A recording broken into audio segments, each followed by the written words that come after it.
Hello बच्चों, कैसे हैं आप सब लोग। आई होप आप सब लोग अच्छे अच्छे कामों में व्यस्त होंगे और साथ में पढ़ाई भी कर रहे होंगे। आज कंटिन्यूटी एंड डिफरेंशियबिलिटी का लेक्चर नंबर 06 है और लेक्चर नंबर 05 में हमने एनसीईआरटी बुक का एक्सरसाइज 5.1 के क्वेश्चन नंबर 18 तक के सारे क्वेश्चन को सॉल्व कर रखा है ना। क्वेश्चन नंबर 19 को करने के पहले हम लोगों को ग्रेटेस्ट इंटीजर फंक्शन का कॉन्सेप्ट सीखना होगा। तो आज की क्लास में हम ग्रेटेस्ट इंटीजर फंक्शन का कॉन्सेप्ट सीखेंगे, पूरा कॉन्सेप्ट देखेंगे, पूरा कॉन्सेप्ट बताया जाएगा और आपको ग्रेटेस्ट इंटीजर फंक्शन से जो डर है वो दूर होगा और साथ में क्वेश्चन नंबर 19 को भी सॉल्व करेंगे। तो चलिए देखते हैं ग्रेटेस्ट इंटीजर फंक्शन। तो प्यारे बच्चों, हम लोग पढ़ने जा रहे हैं greatest integer function. Greatest integer function को शॉर्ट में बोलते हैं GIF, ग्रेटेस्ट इंटीजर फंक्शन, ना कि GF, है ना। कईयों बच्चों को जो है चेहरे में मुस्कान आ गई GF के नाम सुनते ही, तो ये GF नहीं है, GIF है, ग्रेटेस्ट इंटीजर फंक्शन। और कईयों बच्चे जो है ग्रेटेस्ट इंटीजर फंक्शन का नाम सुनते ही जो है घबरा जाते हैं, कांपने लगते हैं, डरने लगते हैं। तो आपको घबराना नहीं है, ना कांपना है, ना डरना है। बहुत आसान है, प्यार से समझना है, आराम से समझना है, धीरे धीरे समझना है ना। हर एक बात में क्लियर करने की कोशिश करूंगा, आप लोग ध्यान देंगे, हर एक चीजें जो है समझ में आएंगी। ग्रेटेस्ट इंटीजर फंक्शन को हम डिनोट कैसे करते हैं, डिनोटेड बाय स्क्वायर बॉक्स से डिनोट करते हैं। इस टाइप से ये बना हो किसी भी मैथमेटिक्स के न्यूमेरिकल में, है ना, तो आप समझ जाइए ग्रेटेस्ट इंटीजर फंक्शन की बात की गई है। और साथ में ये जहां पर भी बना रहेगा वहां पर लिखा रहेगा, क्या लिखा रहेगा, where this is greatest integer function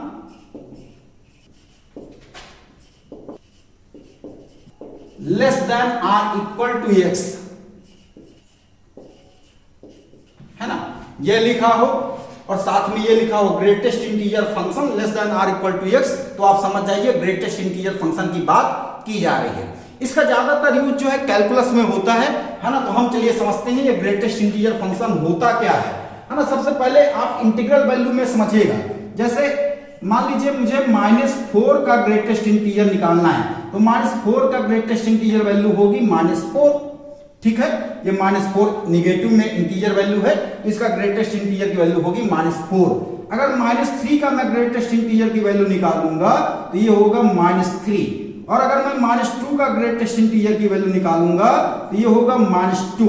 और अगर -1 का ग्रेटेस्ट इंटीजर की वैल्यू निकालूंगा तो ये होगा -1, ठीक है। ये तो आपको समझ में आ गया। निगेटिव में ग्रेटेस्ट इंटीजर की वैल्यू बिल्कुल वही होगी, है ना। और अगर मैं 0 का ग्रेटेस्ट इंटीजर निकालूंगा तो ये भी कितना, 0 होगा। और अगर 1 का ग्रेटेस्ट इंटीजर की वैल्यू निकाला तो ये 1 आएगा। 2 का ग्रेटेस्ट इंटीजर की वैल्यू निकाला तो ये 2 आएगा। और 3 का ग्रेटेस्ट इंटीजर की वैल्यू निकाला तो ये 3 आएगा। 4 का ग्रेटेस्ट इंटीजर की वैल्यू निकाला तो ये 4 आएगा, एंड सो ऑन। इसी तरीके से और आगे भी आप निकाल सकते हैं। तो क्या समझा प्यारे बच्चों आपने, किसी भी इंटीजर का ग्रेटेस्ट इंटीजर वही आएगा, है ना। जैसे -4 का ग्रेटेस्ट इंटीजर -4। जैसे मैं आपसे पूछूं -786 का ग्रेटेस्ट इंटीजर की वैल्यू क्या होगी, तो -786 की ग्रेटेस्ट इंटीजर की वैल्यू -786 होगी, ठीक। और अगर मैं आपसे पूछूं 7,85,568 के ग्रेटेस्ट इंटीजर की वैल्यू क्या होगी, 7,85,568, इसका ग्रेटेस्ट इंटीजर की वैल्यू क्या होगी, 7,85,568। ये तो रही सीधी सीधी बात। किसी भी इंटीजर के ग्रेटेस्ट इंटीजर की वैल्यू कैसे निकालनी है, तो वो आपने देखा कि ऐसे बिल्कुल सीधे कर देना है ना। अब आ जाइए आप फ्रैक्शन में, जिनमें डेसिमल में आता है ना। जैसे मैं आपको बता रहा हूं, जैसे मान लीजिए 0.5 के ग्रेटेस्ट इंटीजर की वैल्यू निकालनी है, तो 0.5 का ग्रेटेस्ट इंटीजर की वैल्यू होगी 0। थोड़ा सा समझिएगा कैसे। ये हमारी रियल एक्सिस है,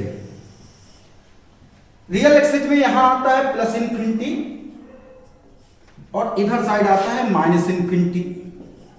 ये हमारी मिडिल में आ गई 0, फिर आता है 1 2 3 4 5 6, इसी तरह से इंफिनिटी तक, है ना। और ये है -1 -2 -3 -4 और ये इधर साइड भी -∞ तक, ठीक। तो 0.5 का ग्रेटेस्ट इंटीजर हमें निकालना है। 0.5 का ग्रेटेस्ट इंटीजर कैसे निकालेंगे, 0.5 कहां आएगा पहले ये देखिए, 0 और 1 के बीच में आएगा, है ना। 0.5 यहां कहीं आएगा, तो 0.5 यहां आएगा, ये 0.5 है। तो 0.5 से छोटा जो इंटीजर है वो ग्रेटेस्ट इंटीजर की वैल्यू होगी।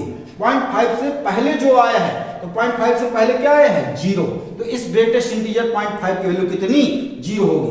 जैसे मैं आपसे पूछूं 0.2 के ग्रेटेस्ट इंटीजर की वैल्यू क्या होगी, तो 0.2 कहां आएगा 0 और 0.5 के बीच में यहां आएगा 0.2 यहां आएगा। अब इससे पहले कौन सा इंटीजर आया है 0, तो इसकी भी वैल्यू कितनी 0 होगी। जैसे मैं आपसे पूछूं 1.6 के ग्रेटेस्ट इंटीजर की वैल्यू क्या होगी, तो 1.6 कहां आएगा बच्चों 1 और 2 के बीच में यहां आएगा 1.6, तो 1.6 के पहले इंटीजर कौन सा आया है 1, तो इसकी वैल्यू होगी 1।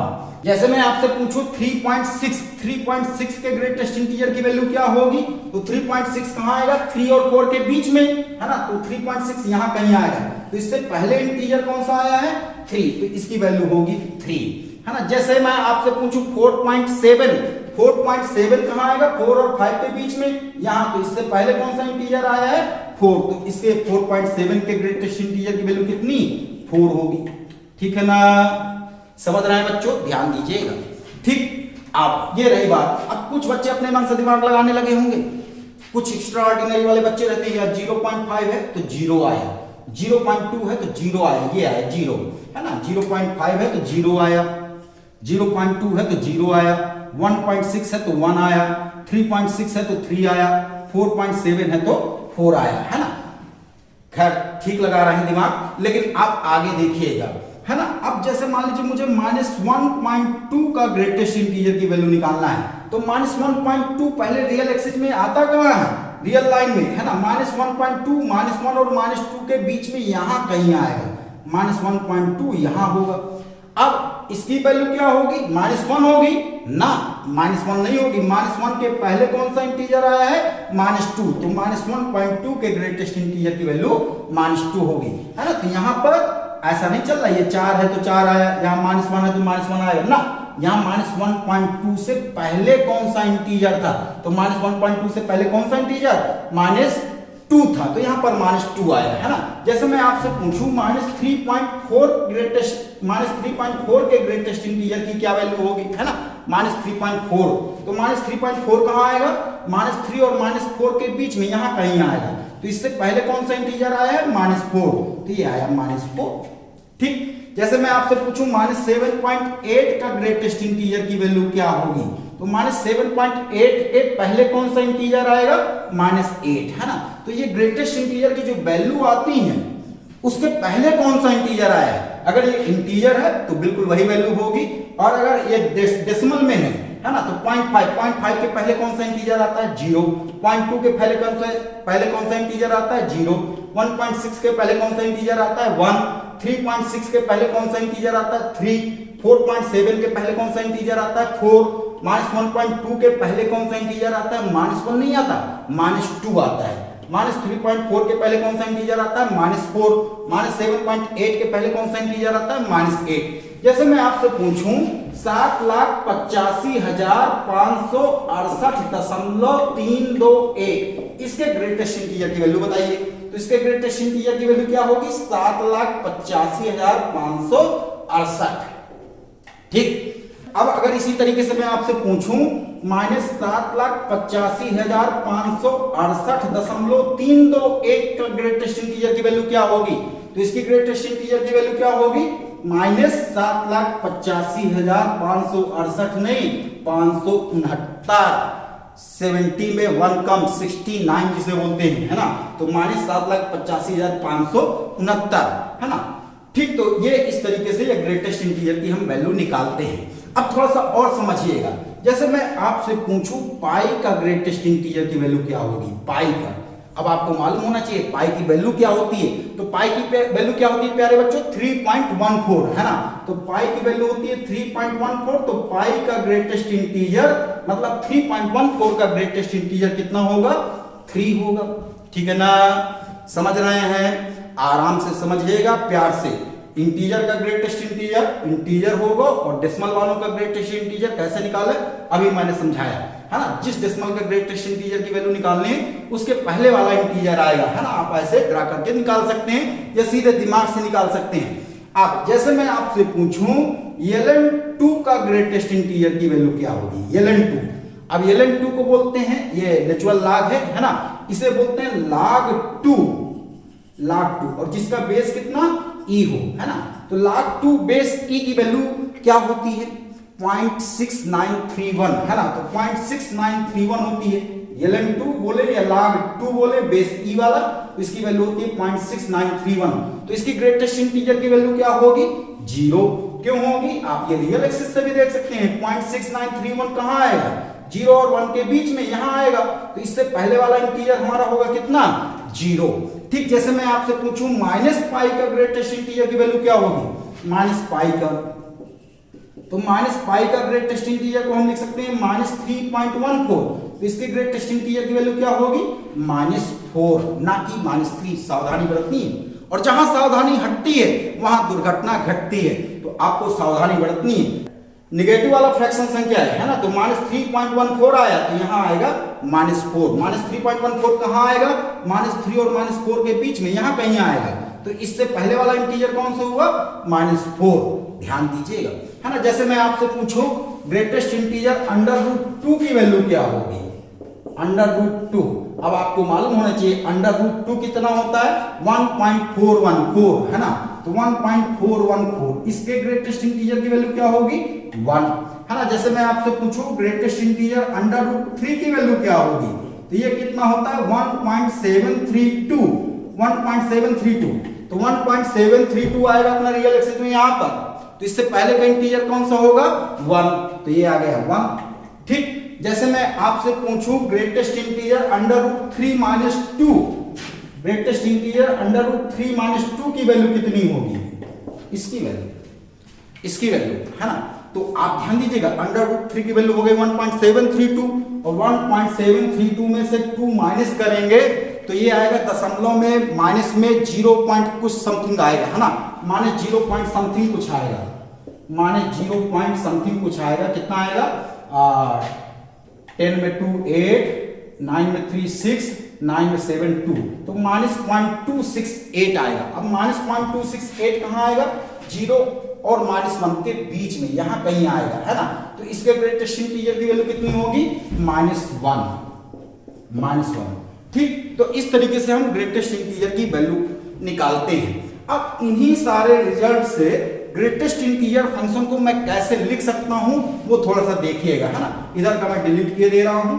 जैसे देखिएगा fx = है हमारा ग्रेटेस्ट इंटीजर फंक्शन, है ना, और fx को हम y भी बोल देते हैं। ठीक, थोड़ा सा समझिएगा। जब x की वैल्यू 0 से लेकर के 1 के बीच में होगी, है ना, 0 से लेकर के 1 के बीच में होगी, जिसमें 0 इंक्लूडेड है। x कितना है 0 से बड़ा और 0 के बराबर भी हो सकता है, और 1 से छोटा है। तो ग्रेटेस्ट इंटीजर की वैल्यू क्या होगी थोड़ा समझिएगा। यहां पर x की वैल्यू कितनी 0 है, तो ग्रेटेस्ट इंटीजर 0 की वैल्यू मैंने आपको बताया 0 होगी, है ना।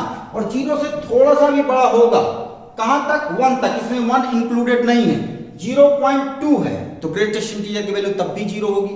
ग्रेटेस्ट इंटीजर 0.3 की वैल्यू तब भी 0 होगी। ग्रेटेस्ट इंटीजर 0.4 की वैल्यू तब भी 0 होगी। ग्रेटेस्ट इंटीजर 0.5 की वैल्यू तब भी 0 होगी। ग्रेटेस्ट इंटीजर 0.9 की वैल्यू तब भी 0 होगी। ग्रेटेस्ट इंटीजर 0.999 की वैल्यू तब भी 0 होगी। ग्रेटेस्ट इंटीजर 0.999999999 की वैल्यू तब भी 0 होगी। लेकिन जैसे मैं ग्रेटेस्ट इंटीजर 1 की वैल्यू बोलूंगा तो वो 1 होगा। तो जब यहाँ पर इक्वल का साइन है और यहाँ इक्वल का साइन नहीं है, तो 0 से लेकर के 1 तक के लिए, और जहां पर 0 इंक्लूडेड है, तो ग्रेटेस्ट इंटीजर की वैल्यू कितनी 0 होगी। समझा? पचा?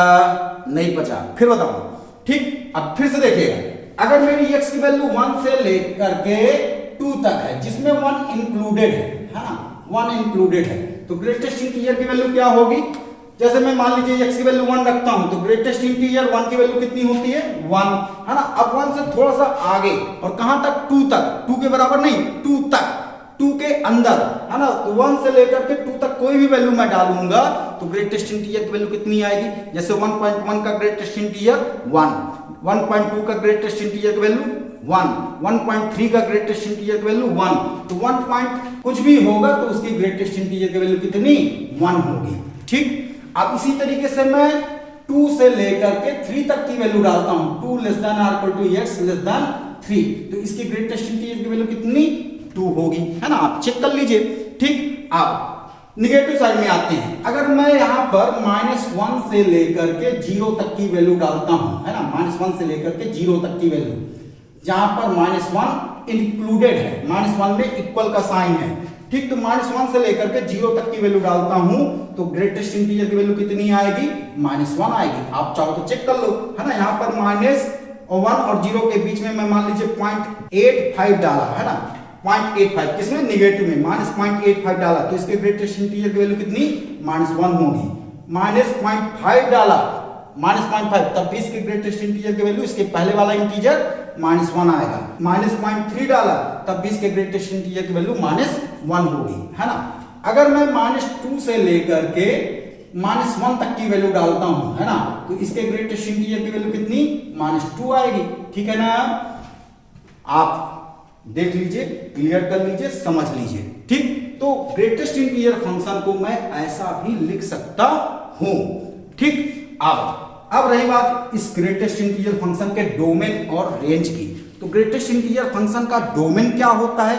तो डोमेन का मतलब x की क्या क्या वैल्यू हम रख सकते हैं यहाँ पर ये ग्रेटेस्ट इंटीजर फंक्शन में, ये x क्या क्या हो सकता है। तो आपने देखा मैं x की कोई भी वैल्यू डाल सकता हूँ, इंटीग्रल वैल्यू भी डाल सकता हूँ, डेसिमल वाली वैल्यू, फ्रैक्शन वैल्यू भी डाल सकता हूँ, सब कुछ डाल सकता हूँ। मतलब ये रियल एक्सिस के हर एक x की वैल्यू के लिए ये फंक्शन हमारा डिफाइन है ना।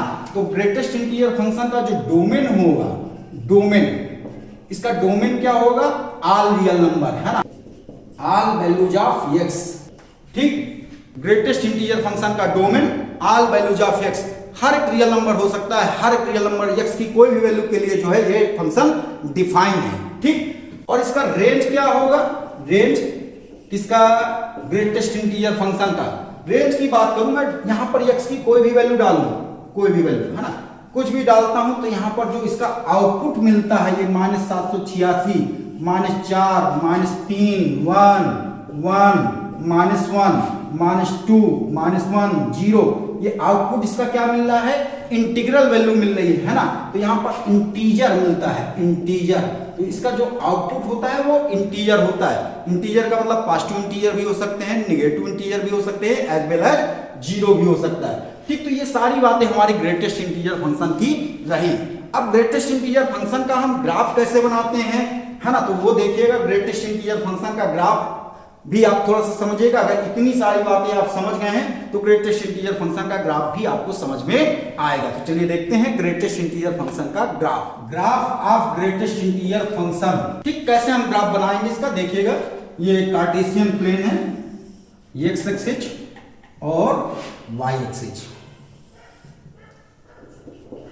ठीक, इसमें हम कुछ नंबरिंग दे देते हैं। ये 0 है, 1 है, 2 है, 3 है, 4 है, 5 है और इसी तरीके से इन्फिनिटी तक। इधर साइड -1 है, -2 है, -3 है, -4 है, -5 है और कहां तक? -इन्फिनिटी तक। ठीक, वाई एक्सिस में भी नंबरिंग कर दे रहे हैं। ये 1 पॉइंट है, ये 2 पॉइंट है, ये 3 है और ये -4 है और ये 5 है, ये 6 है। और नीचे निगेटिव में -1 है, ये -3 है, -4 है और ये -5 है। ठीक, -इन्फिनिटी तक ये हमने नंबरिंग कर दी। अब थोड़ा सा समझिएगा। अभी थोड़ी देर पहले मैंने आपको ग्रेटेस्ट इंटीजर फंक्शन को बोला ऐसे भी लिख सकते हैं, है ना। अब इससे मीनिंग समझिएगा। y = 0, y = 0, y = 0 का मतलब कांस्टेंट लाइन, है ना। आपको कांस्टेंट लाइन का कॉन्सेप्ट जो है बेसिक क्लास में दिया जा चुका है। तो y = 0 को हम x एक्सिस भी बोलते हैं। y = 0 मतलब x एक्सिस। अब ये x एक्सिस हमारी बनेगी, कहां तक बनेगी? 0 से 1 तक बनेगी, जिसमें 0 में इक्वल का साइन है तो 0 में आएगा डार्क सर्किल और 1 में आएगा हॉलो सर्किल, है ना। तो y = 0 मतलब x एक्सिस और ये लाइन बनी, x एक्सिस ये। अब 0 में आएगा हमारा डार्क सर्किल और 1 में इक्वल का साइन नहीं है तो यहां 1 पर आएगा हॉलो सर्किल। ठीक है, फिर समझिएगा। y = 0, y = 0 का मतलब x एक्सिस, है ना, और 0 पर यहां इक्वल का साइन है तो 0 पर आएगा डार्क सर्किल और 1 पर आएगा हॉलो सर्किल, क्योंकि 1 पर इक्वल का साइन नहीं है। अब y = 1, y = 1 line x axis के पैरेलल, है ना, और 1 से 2 तक बनानी है हमें। 1 पर आएगा इक्वल का साइन और 2 पर इक्वल का साइन नहीं आएगा, तो y बराबर 1 लाइन कैसे होगी, एक्स एक्सिस के पैरेलल, और कहां से जाएगी 1 से, लेकिन कहां से कहां तक बनानी है, 1 से 2 तक बनानी है। ये y इक्वल टू 1 लाइन है और हमने कहां से कहां तक बनाई है, 1 से 2 तक बनाई है। अब 1 पर है इक्वल का साइन और 2 पर इक्वल का साइन नहीं है, तो 1 पर आएगा डार्क सर्किल और 2 पर आएगा हालो सर्किल। ये अब y equal to 2 line, y equal to 2 line कहां से कहां तक, 2 से लेकर के 3 तक, 2 में इक्वल है और 3 में इक्वल नहीं है, तो y इक्वल टू 2 लाइन कैसे बनेगी, एक्स एक्सिस के पैरेलल और ये रही, और 2 पर रहेगा डार्क सर्किल और 3 पर रहेगा हालो सर्किल। ठीक, अब y इक्वल टू 3 लाइन, आगे मैंने निकाला नहीं है, y इक्वल टू 3 लाइन इसी तरीके से बनेगी, 3 पर रहेगा डार्क सर्किल और 4 पर रहेगा हालो सर्किल, और ये रहेगी y इक्वल टू 3 लाइन। ठीक, इसी तरीके से y इक्वल टू 4 लाइन रहेगी, 4 पर डार्क सर्किल और 5 पर हालो सर्किल। अब आगे और भी ऊपर आप बना सकते हैं, है ना, इधर साइड समझिएगा, y equal to -1 line, y equal to -1 line भी कैसी रहेगी, एक्स एक्सिस के पैरेलल, लेकिन नीचे से जाएगी, है ना, एक्स एक्सिस के नीचे से जाएगी, तो y इक्वल टू -1 लाइन बनाएंगे, ये y इक्वल टू -1 लाइन रहेगी, लेकिन कहां से कहां तक बनाना है, -1 से लेकर के 0 तक बनाना है, और -1 पर रहेगा इक्वल का साइन है, यहां पर देखिएगा -1 पर इक्वल का साइन है और 0 पर इक्वल का साइन नहीं है, तो -1 पर डार्क सर्किल रहेगा और 0 पर हालो सर्किल रहेगा। ये फिर y equal to -2 line, y equal to -2 line कहां से, -2 से लेकर के 1 तक, यहां पर सॉरी -1 है ना, तो -2 से लेकर के -1 तक बनेगी, -2 से लेकर के -1 तक, -2 पर डार्क सर्किल और -1 पर हालो सर्किल। इसी तरीके से आगे हम बनाते जाएंगे। तो ये ग्रेटेस्ट इंटीजर फंक्शन के ग्राफ से भी आप देख सकते हैं कि इसका डोमेन जो है ऑल रियल नंबर है ना, ऑल रियल वैल्यूज, x की कोई भी वैल्यू हो सकती है, हर एक x की वैल्यू के लिए यहाँ पर y की वैल्यू मिल रही है ना, तो ये इसका डोमेन होगा ऑल रियल नंबर। और अगर इसके रेंज की बात करें तो ये केवल इंटीग्रल वैल्यू दे रहा है, 1 2 3, रेंज y एक्सिस में है ना, तो 1 2 3 4, तो ये केवल इंटीग्रल वैल्यू दे रहा है, मतलब इंटीजर, तो इसका रेंज जो है इंटीजर होता है। अब ग्रेटेस्ट इंटीजर पर थोड़ा सा और कॉन्सेप्ट समझिएगा, जिसकी जरूरत हमें क्वेश्चन नंबर 19 में पड़ेगी, है ना। जैसे greatest integer a plus h हमें निकालना है, जहां पर a है कोई भी इंटीजर, है ना, a है इंटीजर। अब ये इंटीजर हमारा पॉजिटिव इंटीजर भी हो सकता है और नेगेटिव भी हो सकता है और एज वेल एज जीरो भी हो सकता है ना। इंटीजर तो आप जानते हैं ना, 1 2 3 4, तो 1 2 3 4 ये पॉजिटिव इंटीजर है, 0 0 भी इंटीजर है, और नेगेटिव इंटीजर का मतलब -1 -2 -3 -4 इस टाइप से, है ना। तो a यहाँ पर क्या है, इंटीजर है, पॉजिटिव 0 नेगेटिव कोई भी इंटीजर हो सकता है। और यहाँ पर h क्या है, h है positive small quantity, positive small quantity है ना, 0.002 हो गया, 0.006 हो गया, इस टाइप से ये h है। तो greatest integer a plus h कितना होगा, थोड़ा सा देखिएगा समझिएगा, है ना। Greatest integer a plus h, जैसे मान लीजिए a इंटीजर है, तो सबसे पहले मैं पॉजिटिव इंटीजर ले रहा हूं, तो a की वैल्यू मैं 3 ले रहा हूं, कितना 3, a की वैल्यू मैंने 3 ले ली, और h पॉजिटिव स्मॉल क्वांटिटी है, तो h की वैल्यू में 0.02 ले लिया, तो a प्लस h कितना हो जाएगा 3.02, और 3.02 का ग्रेटेस्ट इंटीजर की वैल्यू कितनी होती है 3। अभी हमने देखा 3.02 का ग्रेटेस्ट इंटीजर, 3.02 के पहले जो इंटीजर आया होगा, तो 3.02 के पहले कौन सा इंटीजर 3 आया है ना।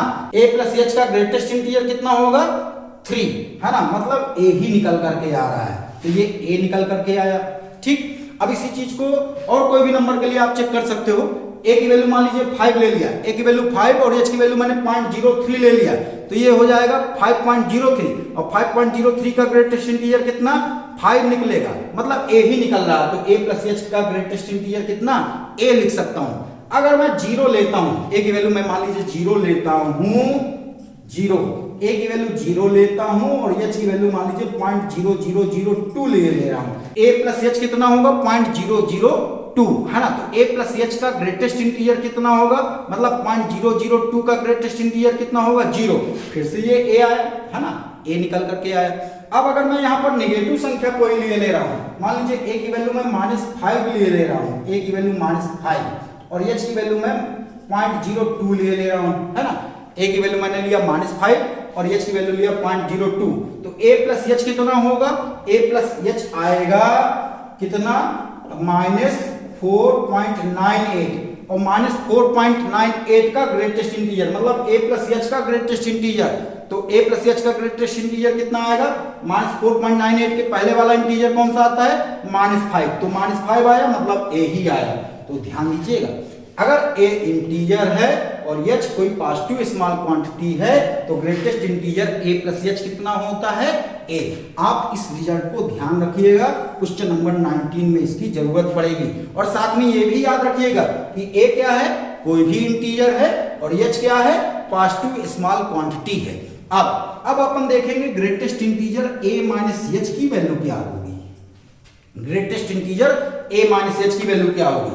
a यहां पर क्या है, पॉजिटिव इंटीजर है, 0 है, नेगेटिव इंटीजर मतलब कोई भी इंटीजर हो सकता है। a को मैंने ले लिया 3 और h को ले लिया 0.02, ध्यान से सुनिएगा समझिएगा, a को ले लिया 3, h को ले लिया 0.02, तो a माइनस h कितना होगा, 3 माइनस 0.02 तो 2.98 आएगा और 2.98 का ग्रेटेस्ट इंटीजर कितना होगा, 2, है ना। तो ये a से 1 कम आ रहा है, तो ये रिजल्ट हमारा निकला क्या, a-1।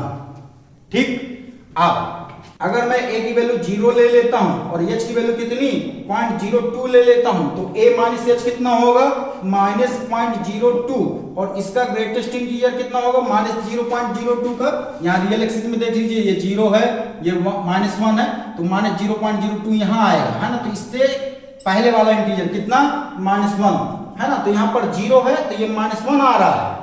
a की वैल्यू अगर 0 है तो इस ग्रेटेस्ट इंटीजर -0.02 की वैल्यू कितनी, -1 आ रही है, मतलब a से 1 कम आ रही है, 0 से 1 कम आ रही है, तो तब फिर रिजल्ट हमारा कितना, a-1 होगा। अगर a नेगेटिव इंटीजर है, a नेगेटिव इंटीजर का मतलब मैं मान लीजिए a की वैल्यू -5 ले लिया और h की वैल्यू जो है 0.02, यस तो हमेशा पॉजिटिव स्मॉल क्वांटिटी लेना है ना। तो a माइनस h कितना होगा बच्चों, -5.02 होगा, -5.02। अब -5.02 का ग्रेटेस्ट इंटीजर कितना होता है, -6, है ना। तो यहाँ तब भी रिजल्ट कितना, a से 1 कम, -5 से 1 कम मतलब कितना, a-1 आया। तो आपका ये निष्कर्ष निकला कि अगर a कोई भी इंटीजर है और h पॉजिटिव स्मॉल क्वांटिटी है तो greatest integer a plus h कितना, a होता है और greatest integer a minus h कितना, a-1 होता है। इन दोनों रिजल्ट को आप ध्यान रखिएगा, क्वेश्चन नंबर 19 में इनकी जरूरत पड़ेगी। अब चलिए देखते हैं क्वेश्चन नंबर 19, एक्सरसाइज 5.1 का question number 19 greatest integer function पर बेस्ड है, जिसे हमने अभी पढ़ा, है ना। तो ग्रेटेस्ट इंटीजर फंक्शन का कॉन्सेप्ट इसमें यूज होगा, थोड़ा सा देखिएगा क्या लिखा है। So that the function defined by gx equal to x minus greatest integer x is discontinuous at all integral point, है ना। इसमें जो फंक्शन दिया है, क्या दिया है, gx equal to x minus greatest integer x, और ये ग्रेटेस्ट इंटीजर x के बारे में आगे लिखा हुआ है, here greatest integer x denotes the, this symbol denotes the greatest integer less than और इक्वल टू x, है ना। और ये आपको बताया गया है कि इसको ग्रेटेस्ट इंटीजर लेस देन और इक्वल टू x बोलते हैं। ठीक, ये फंक्शन दिया है, प्रूफ क्या करना है, discontinuous at all integral point, हर एक इंटीग्रल पॉइंट पर ये डिसकंटीन्यूअस फंक्शन है। ठीक, मतलब x की हर एक इंटीग्रल वैल्यू के लिए, x की वैल्यू 1 2 3 4 -1 -2 -3 0, ये सारी वैल्यूज के लिए जो है ये डिसकंटीन्यूअस फंक्शन होगा। तो क्या हम x की हर एक इंटीग्रल वैल्यू के लिए इसको प्रूव करेंगे, 0 के लिए, 1 के लिए, 2 के लिए, -1 के लिए, -2 के लिए, ये सारी वैल्यूज के लिए जो है हम डिसकंटीन्यूअस फंक्शन प्रूव करेंगे ना। तो हम जनरल वैल्यू a माने ले रहे हैं, है ना। तो let a be any integer,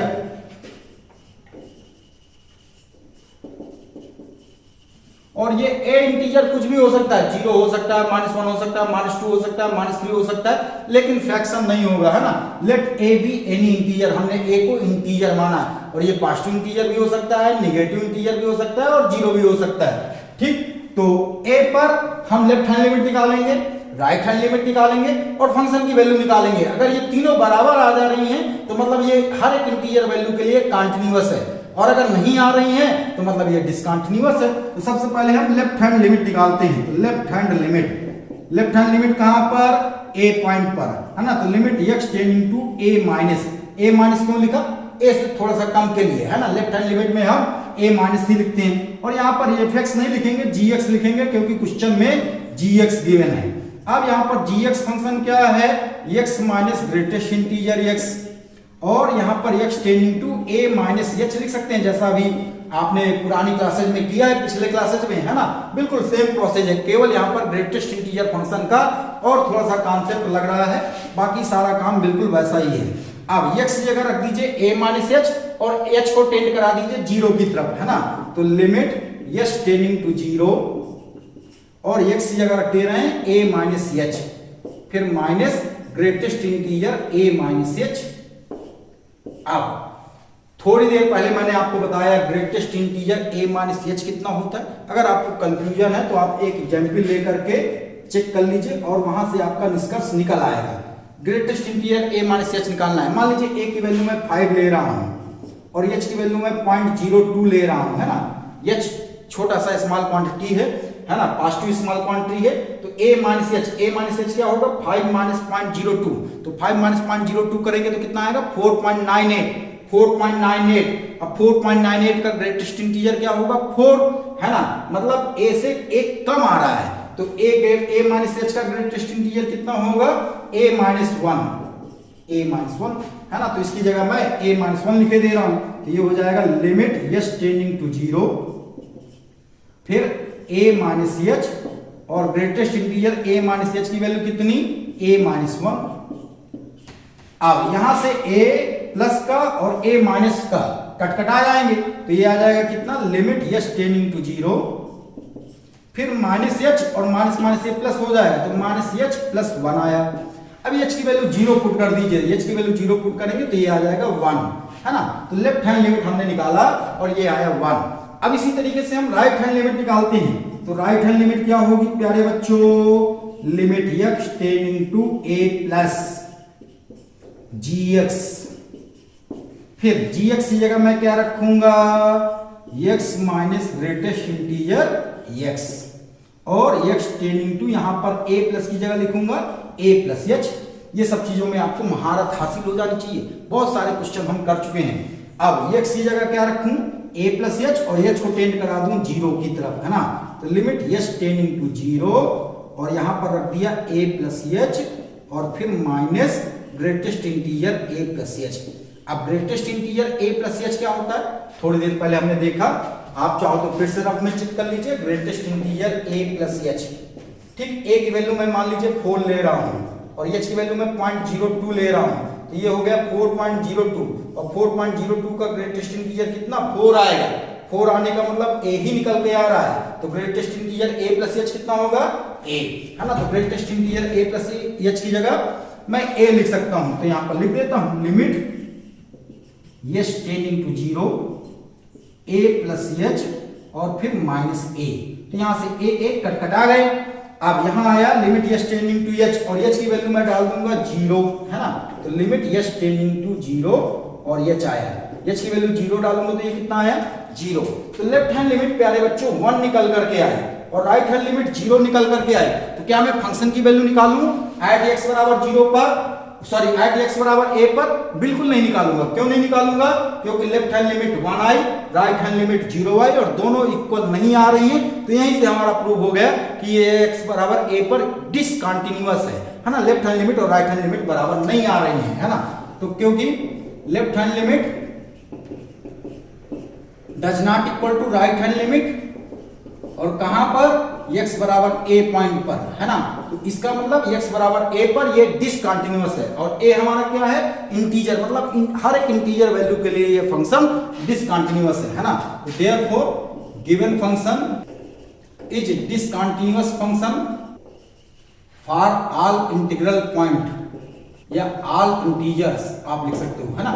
और यहीं से ये क्वेश्चन हमारा प्रूव हो जाता है। अब नेक्स्ट क्लास में हम और भी क्वेश्चंस करेंगे, तब तक मुस्कुराते रहिए, पढ़ते रहिए।